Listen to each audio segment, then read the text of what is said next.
What do you do when the charity you are a board member of gets involved in a scandal? My name is Dr. Rowe, and this is Lifejacked, the Resilience Podcast. Lifejacked is when an unfortunate or unplanned event happens to jack with your life. My guest for this week, Tawfiq Rangwala, born and raised in Toronto, Tawfiq is not only a respected attorney and partner at Millbank LLP, but also the author of the thought-provoking book, What We Lost, Inside the Attack on Canada's largest children's charity. His unique perspective as a former board member of the We charity gives him insight into the complexities surrounding the rise and fall of this major organization. Tawfiq's work as a pro bono litigator, particularly in high-profile cases involving systemic discrimination and wrongful convictions, has earned him accolades, including being named North American Pro Bono Lawyer of the Year in 2021. He is here to share his resilience story and discuss the lessons learned from the charity scandal that shook Canada. Sometimes life gives us lemons. Sometimes it gives us lemonade. Other times it gives us something entirely out of left field that makes us say, WTF. But no matter what obstacles come, there is most often a way out on the other side, and we are once again victorious. My name is Dr. Rowe, and you are listening to my podcast about resilience. Every guest shares a tragedy to triumph story to give listeners like you the inspiration to push through every single day. Listen now as my next guest shares how they were Lifejacked. Hi, Tawfiq. Welcome. Thank you so much for being a guest on my show. How are you? I'm doing great. Thank you so much for having me. It's a pleasure to be on. Okay, so Tawfiq, can you start by just sharing a little bit about yourself to the listeners? Sure. So my name is Tawfiq Rangwala. A bit of a hard name, so always worth saying a couple of times. And I am an attorney. I'm a partner at a law firm, as you mentioned, based in New York City.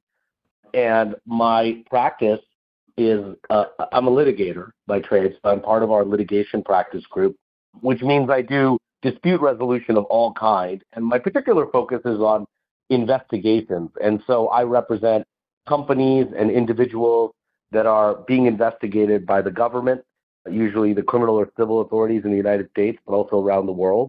And I also do internal investigations, so helping companies figure out what went wrong or identifying, what the source of the problem is in cases often involving things like financial fraud or misconduct by employees.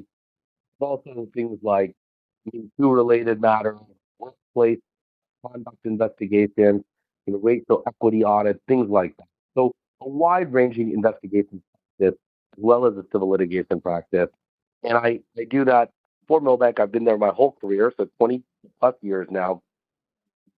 Before I joined Millbank in New York, I'm Canadian by background, so I grew up in Canada, in Toronto. I went to university in Montreal at McGill University and then law school again in Toronto. And then moved to New York. And I spent a lot of time in Canada as well. My family's still all up there, and I'm very connected to the legal and social communities up in Canada. And so that's my background a little bit, and so how I came to be on the board of We Charity.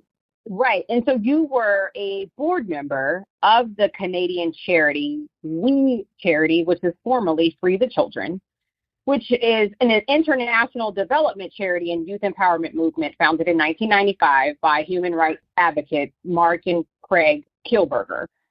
How did you get involved with this organization? Sure. So the two brothers that founded the charity, Craig and Mark Kielburger, they're people I knew a long time ago growing up in Canada. I actually went to high school with Mark Kielburger. And so I've known them since I was very young. And then they've been involved in development of Free the Children and a lot of charitable pursuits going back over 30 years now. And when I moved to New York, I was still friendly with them and still knew them and followed their work from afar, but I wasn't very, involved with the charity's work. Then, I certainly knew that they were doing a lot of amazing things in the world and getting a lot of attention for it, both in the youth empowerment space and in the international development sphere. And, around 2017, they and others on the board within the charity asked me if I would consider joining the board. At that time, I was on the U.S. board of We Charity. We Charity is a global organization founded in Canada. In some ways, continues to have a big footprint in the U.S. as well. And I was asked to join the board because, they needed additional people, and I think they thought it would be good to have a law firm partner who's really focused on risk management and things like that as the charity grew, particularly in the U.S. To have that voice on the board was very important. And so I, gladly accepted. I thought it was a wonderful opportunity to be part of an organization that I thought the world of and still think the world of. And it was doing amazing things and expanding and reaching so many millions of people. That was something I was very proud to do. And I kept on serving on the board all the way in known as, unfortunately, the We Charity scandal in Canada. And even then, I was, part of the board through that whole episode. In my book, I liken it to having a front row seat and a backstage pass to something that is, going in a very bad direction in a very difficult way. And I only stepped down from the board in 2041 because I decided to write this book. And I thought it made sense to no longer actually be on the board and responsible for what it really was. Take this inside perspective. Um, Understandably, I'm an insider. It's not any bias. One that I hope was a very factual account led me wherever it would. And I didn't want to be on the board for that. That's the story of my tenure on the board. Now, for some of the people, some of the listeners who may not be aware of the We Charity, so what exactly was the mission of the We Charity? Sure. So it had a lot of different facets, but I would say there's two major prongs to We Charity. The first is it is a youth empowerment movement. What that basically means is focused on something called service learning. And so what We Charity did was it put curricula in almost 30,000 schools across Canada and the United States and elsewhere in the world, including the UK and other places, educate young people about how they could be agents of change. In other words, how they could engage in volunteerism, how they could participate in social activism, how they could work for other charities. And basically, it was a vehicle to facilitate, civic mindedness, volunteerism, and the message was sort of, look, young people, you don't need to wait until you grow up to make a difference in the world. There are lots of important ways you can make change happen and be a positive contributor to society now. And its mission was really to make giving back and serving cool, and as cool as anything else that young kids do. And its motto was, we make doing good doable. And so that was a huge part of what We Charity was about. It would, through its We Schools programming and it was its educational partners, it would put curricula in all these schools. We Charity also partnered with Advanced Placement, AP, for college, and would make service components available through AP courses for aspiring college students. And it was, very, very useful, provided useful tools for young people and educators, millions. And then on top of that, it would have these things called We Days, which were concert-like celebrations of young people who are engaged in change making. And the idea was you couldn't buy a ticket to We Day. You had to get in through one local and one global act of service. And you would do that, and often through parts of clubs in schools, these We Charity or Me to We clubs in schools. And thousands, tens of thousands of young people would fill stadiums all over the country, across the United States and Canada. And they would listen to speakers, celebrities, rock musicians, big acts, ranging from people like Selena Gomez and Jennifer Aniston and Martin Sheen and all sorts of people, but as well as people like Martin Luther King III, people like Malala, people like Desmond Tutu, would all come and give inspiring speeches and talk about their own experiences, all as a way to celebrate the work that these young people are doing. And so that's what I call the youth empowerment area of We Charity. And then We Charity at the same time was also a big international development charity. So it was working in 9 countries, in particular in Kenya and Ecuador, were two heavy programming countries, where it would forge partnerships with local communities on sustainable development projects. And so it would forge, 5-year partnerships, for example, where it would basically help a community through all sorts of important needs like building schools, building access to clean water so that children could go to school because they wouldn't have to spend their days fetching water, particularly young girls who often couldn't go to school because they had those kinds of responsibilities. There were medical initiatives and there were women's microfinance initiatives. So that was all a huge part of the international development side of the charity. Wow, what an amazing organization. Like all those things that you mentioned, and I mean, I'm an educator, so I absolutely love an organization that is encouraging young people to become agents of change. So in 2020, as you mentioned earlier, there was this massive scandal associated with this organization. So what in the world happened?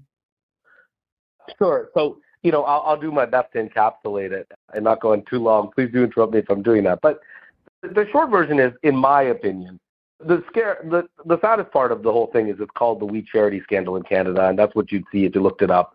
But at its core, it had very little to do with We Charity. And that's really the story in my book. We Charity is really collateral damage in what is a partisan political fight in Canada. And what really happened is, at the onset of the pandemic, the COVID pandemic in March 2020 and April 2020, the Canadian government asked We Charity to administer a grant program.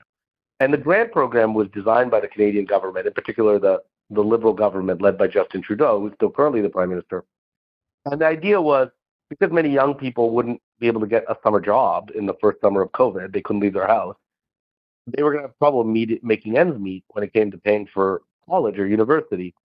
So the government came up with a program to give $500 million in grant money to young people who, if they signed up to volunteer for a nonprofit and they spent a certain number of hours, they could earn grant money for that work, and that would help defray the cost of tuition. The government wanted to get this program off the ground very quickly. It turned to We Charity and it asked, will you administer this program? And We Charity, which was also really facing a lot of challenges. It was trying to deliver aid in Africa in the middle of COVID, and it was trying to, handle the fallout of COVID on its own operations. It sort of reluctantly said yes, because its whole raison d'etre was to connect young people and volunteering opportunities. And that's what this grant was about. It made sense, and it felt compelled to serve. And so it said yes, and it took on administration of this program. But as soon as that got announced, within days, opposition politicians in Canada, on both sides, the left and the right, the NDP party and the Conservative Party in Canada, they pounced on this program and they said that it was cronyism on the part of the Trudeau government to give this program to We Charity. And it was really designed to be an attack on Trudeau. What they basically said was, Justin Trudeau, you've spoken on the stage at We Charity's events in the past. Your mother has done a fundraising event for mental health on behalf of the charity. And your wife has recorded podcasts on bullying and mental health and other things for this charity. And therefore, this is just you, Justin Trudeau, giving this grant to this charity because they're your friend and you have a relationship with the Kielburgers.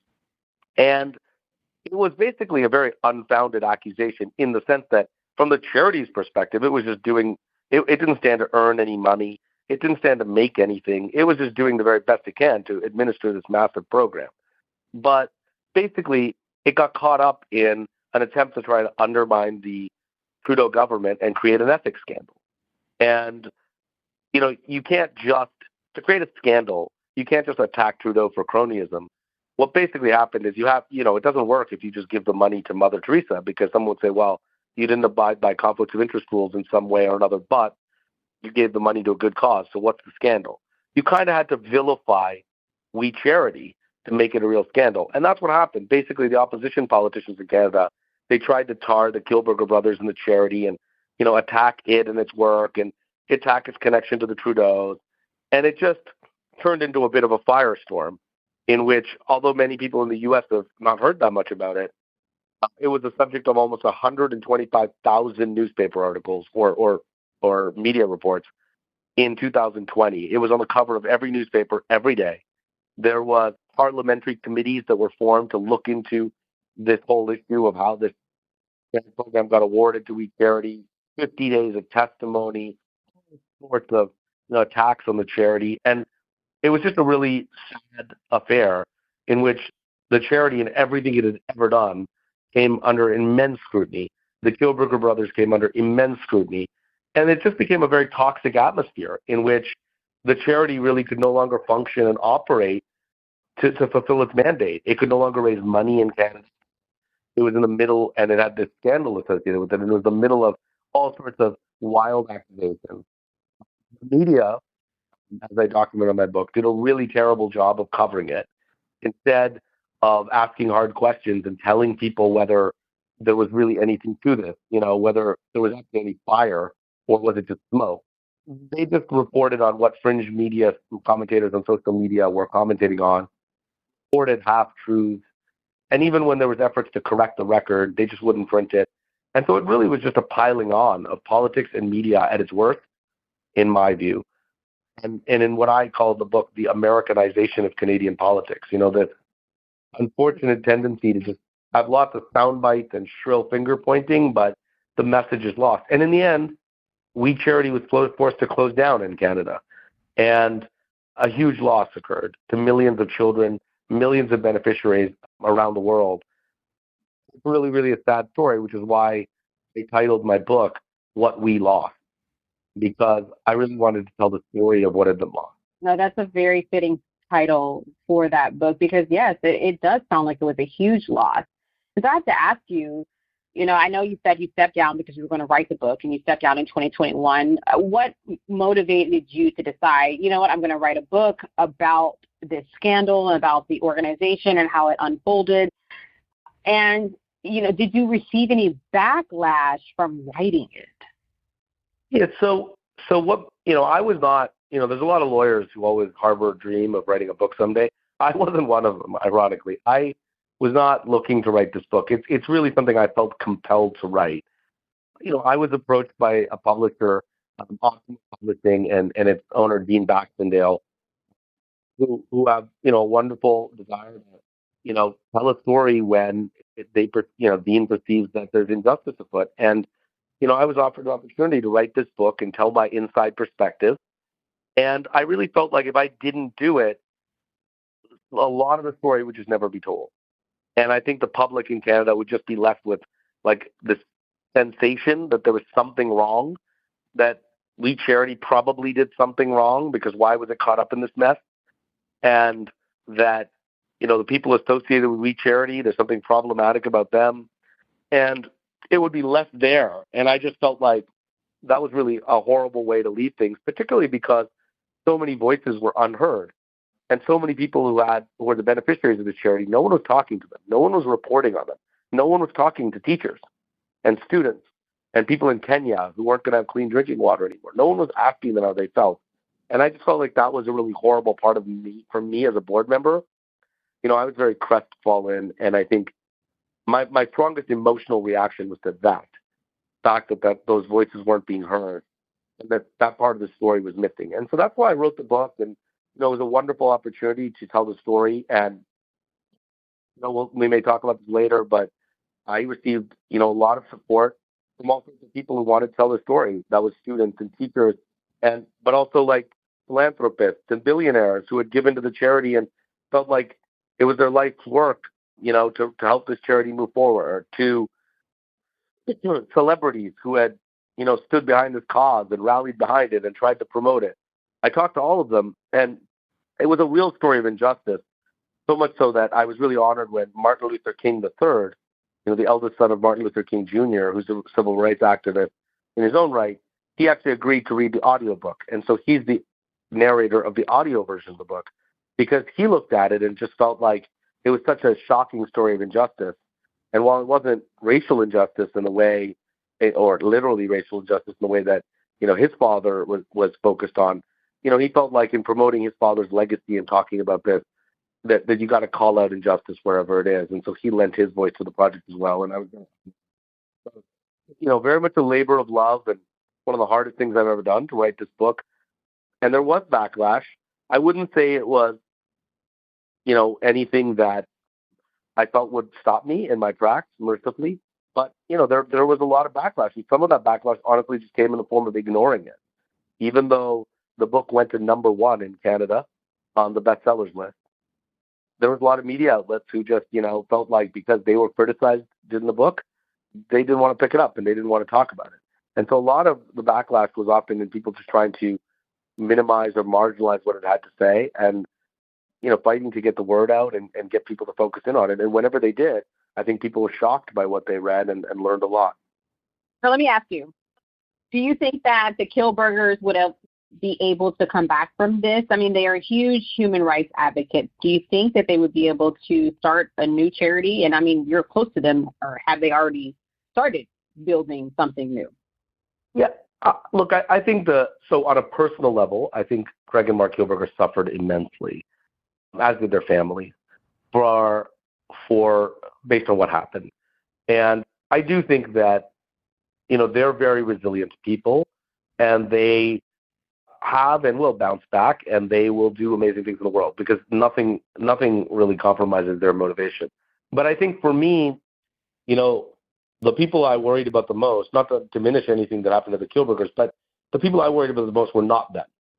It was first and foremost thousands of people who worked for We Charity and who had given their lives, many of them 20, 25 years, devoted to the work of this charity. And these people, thought they were part of something absolutely amazing and believed it in their heart. And now people were trying to tell them that they weren't. And I think those people their story is amazing. Most of those people have stuck with it. They're still working on We Charity related projects. They're still working on offshoots of service learning and offshoots of international development and doing the same things. And, we're dejected and we're bent, but not broken. It was amazing. And I also focused on, the 40,000 kids who had volunteered in high school projects to go overseas and work on We Charity projects. And many of those people, this was the best thing that they had on their resume when they were applying to college. And suddenly they were told, it might be a good idea to not put that on your college application. And, those people were the people I thought were terrible victims. And then layer on top of that all the people who were never going to get the benefit of the suicide prevention programming that We Charity provided in Indigenous communities. The people who are never going to have schools built for them in Africa. The children who won't go to elementary school anymore in Ethiopia. All of those people, that's who I was most focused on, because the Kielburgers, they will go on to continue to make a difference and do different things, and they're very resilient. It was about so much more than them, and I felt like people were missing that in large part, and that was very difficult for me to watch as well. No, I understand that, definitely, and that is so true, and that is unfortunate. And so in your experience, what do you believe were the key lessons learned from the rise and fall of Canada's largest children's charity? Right. So there's a long list of lessons that can be learned, but I think, I'll focus on two. I think first, it's a cautionary tale about what happens when unchecked politics, partisan politics, and a failure of investigative journalism combine forces to not dig deep. When we become victims of the soundbite culture, the lesson learned is bad things happen to good people and good organizations, and the collateral damage is very, very significant. And I say in the book, you can't know what you've lost until you know what you had, which is why I tell this story. But part of it is, I think the lesson is that we need to take stock of the impact of our politics on good organizations and good people doing good things. And where they are collateral damage, really stop and pause and say, is this just? Is this right? Is this an outcome that we find acceptable? And if it's not, then how are we going to hold politicians to account? How are we going to hold the media to account? How are we going to demand a higher standard so this doesn't happen again? So that to me is, the number one lesson is taking action and encouraging others to take action to dig deep into a story and not just believe what you hear on the surface, and really ask hard questions with politicians. And when you find out that they're not telling you the truth, punish them for it, hold them accountable, make sure that they don't win elections despite that, because it only encourages them to behave badly more. and to use those kinds of tactics more. And then I was just going to say on the flip side, I think another lesson learned is, as a board member of a charity, I just think this is a story in counseling everybody to be careful, because when you're doing business with the government, or when you're even when you're seemingly innocently supporting a government initiative, you learn it can be very difficult when you seek support, let's say as We Charity did, from politicians of all stripes. We Charity welcomed everybody who's political to participate in its programming, and I don't think anybody realized the ways in which that might come back to haunt them. I don't think people realize what it would be like to be put under a microscope when you're running a charity and have every single thing you've ever done unpacked or misunderstood or mislabeled, or a little mistake that you've made magnified and suggested that it's like some big issue or big indicator that you're like defrauding people. All these kinds of accusations that were held. I think it's a wake-up call to people who are involved, not just in the private sector, but in the nonprofit sector, to say you need to conduct yourself in a way that assumes that one day everything you ever do will be questioned. And I mean, that's kind of an unfortunate way of life, but I think it's a lesson that is worth learning from this episode. No, I understand, and I agree with you totally on that. And, speaking of, the impact that high-level politics can have on charities, what do you think charities can do? Because charities want to get their mission out there to the people, and what better way to do that than to use celebrities or high-level politicians? You think you do a vetting process, right? So, but what can charities do? What advice do you give the charities moving forward once they reach that status level? Yeah, I mean, I think some advice that I would give a charity would be, if you're going to be engaged in delivering anything to the government or helping the government or using government dollars, I think it's a worthy investment to have a government relations team that includes people who are really focused on government conflicts of interest, not the charity's conflicts of interest, but the government's conflicts of interest. Because if the government, if the people you're dealing with are accused of conflicts of interest or things that they shouldn't have done, it's going to come back and blow back on you. And I think most charities wouldn't have thought that was their problem or their job, because it isn't. But I think today, I would say, if you're mixed in politics in any way, and you're working with the government anyway, I think you need to be prepared that people are going to potentially attack you to try and get to their opponents in government. And I think you need to invest in a lot of risk management around that. Not that there wasn't that at We Charity, but I just don't think we were, as a board, I certainly wasn't as alive to those risks, just on how they might materialize as I am today. Now, I don't want to just focus on, the scandal of the We Charity without, I don't want to overlook the great work that you have done in your career as a pro bono lawyer. And I want to definitely highlight the work that you've done on systemic discrimination and social justice. And I just, wanted to ask you, how do you approach these issues in your practice, and why is this particular work important to you? Well, thank you very much for asking the question. I mean, I think, one of the things as a lawyer, I feel like, and particularly a law firm partner who's a partner in a big law firm with a lot of lawyers and that serves people around the world, we're in a very unique position to really use our skills to seek social justice and, fight against systemic discrimination and other forms of injustice in ways few other businesses are. Many businesses are forced to, the only way they can contribute to those things sometimes is to write a check. Whereas as lawyers, and particularly as a litigator, we're in a position to fight back when we see injustice. And so throughout my whole career of 20 years, I've really focused on pro bono as an important vehicle, really giving free services as a vehicle to, try and make the world a better place. And it's not just me, it's my entire law firm at Milbank. We have a very deep culture of pro bono. It's in our DNA. We require all our lawyers to, do at least 25 hours a year of pro bono work. And we require everyone to participate in contributing to important causes and to high impact litigation and other pursuits like, drafting wills, helping in any way we can using our legal skills to try and improve society.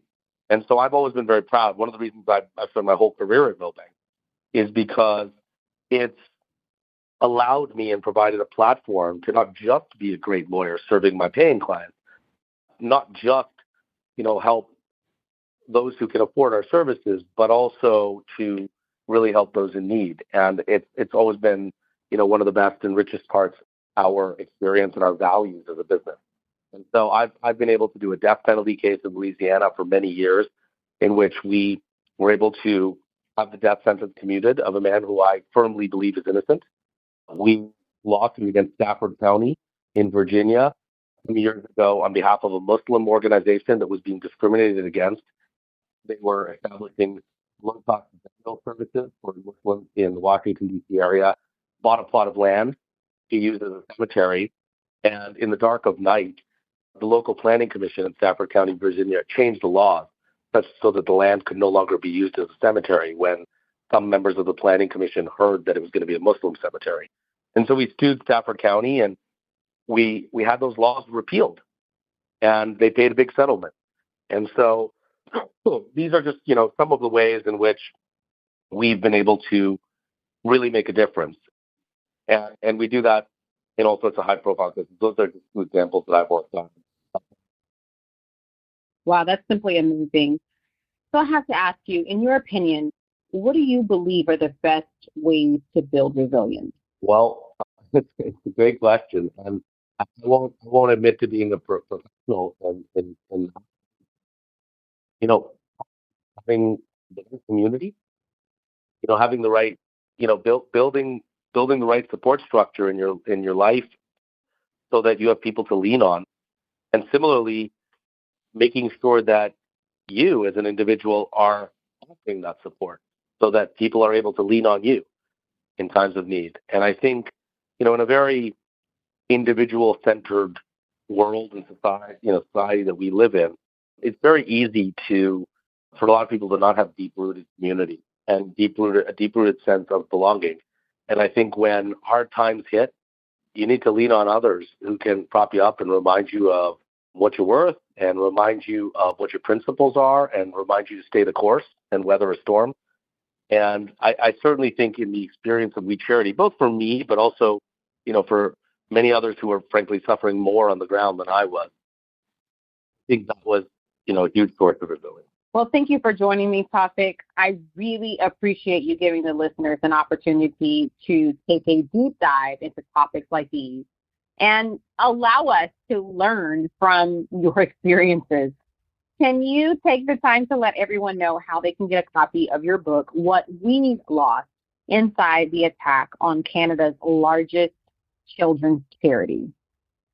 Yes, absolutely. And, I just want to again say that I'm grateful to my publisher and Dean Baxendale for making all of this possible. And you can buy the book on Amazon or Barnes & Noble or really any other bookseller. You can also learn more about the book www.whatwelost.com. That's our website, and that website, it allows you to buy the book, but it also allows you to learn more and get more information, access background materials.